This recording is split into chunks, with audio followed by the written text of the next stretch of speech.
সাধারণ সম্পাদক জনাব সুজউদ্দিন মোল্লা সুজন বাবা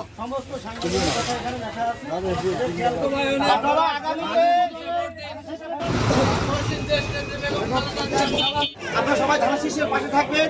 31 দফা বাস্তবায়ন। মংলা উপজেলা এবং পৌর যুব দলের পক্ষ থেকে বিএনপি ঘোষিত 31 দফার যে দাবি দেওয়া হয়েছে সেটি আমরা মংলার প্রত্যন্ত মানুষের কাছে পৌঁছে দেওয়ার জন্য আজকে লিফলেট বিতরণ করছি।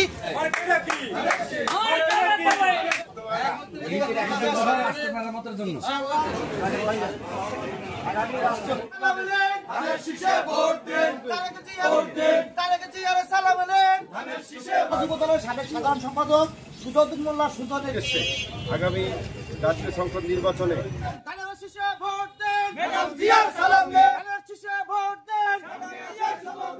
বাংলাদেশের মানুষের জীবন জীবিকা নির্বাহ কিভাবে মানুষ করছে। রহমানের যে 31 দফা আসলে 31 দফাটা কি